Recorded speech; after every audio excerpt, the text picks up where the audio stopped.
તો સુરત પોલીસે 4 દિવસથી ગુમ સગીરનું પરિવાર સાથે મિલન કરાવ્યું હતું। પાલક માતા પુત્રને ભેટીને રડી પડી હતી। સગીરને શોધવા પોલીસે એક ખાસ ટીમ બનાવી હતી, જે વિવિધ વિસ્તારમાં સર્ચ ઓપરેશન હાથ ધરી રહી હતી। સગીરના માતા-પિતા બંનેએ અન્ય વ્યક્તિઓ સાથે લગ્ન કરી લીધા હતા। સગીર તેના પિતા સાથે રહેતો હતો, પરંતુ પોતાની માતાની યાદ આવતા તે કામરેજ પહોંચી ગયો હતો। જ્યારે ચોક બજાર પોલીસ તેને પરત લાવી અને તેના પાલક માતા સાથે મિલન કરાવ્યું હતું।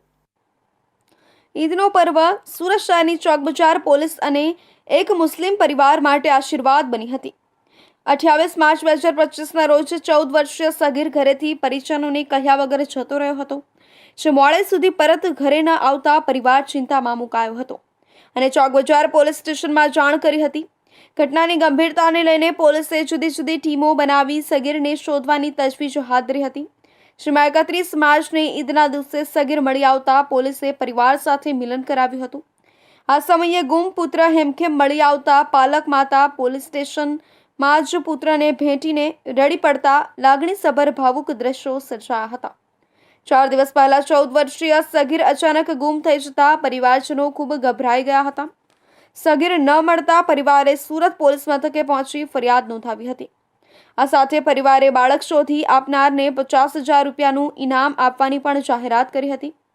બાળક ગુમ થતાં ચોક બજાર પોલીસ હરકતમાં આવી ગઈ હતી। સગીરને શોધવા પોલીસે એક ખાસ ટીમ બનાવી હતી, જે વિવિધ વિસ્તારમાં સર્ચ ઓપરેશન હાથ ધરી રહી હતી।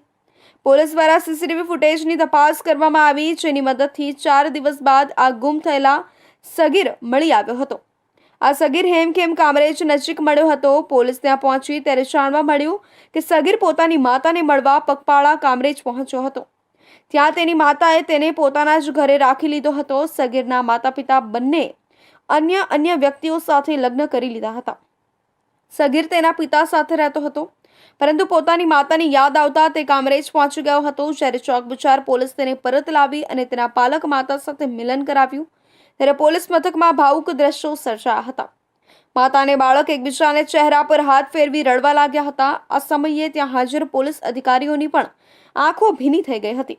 આ ઘટના પછી સગીરના પરિવારજનો તથા સમુદાયે ચોક બજાર પોલીસ ટીમનો આભાર વ્યક્ત કર્યો હતો।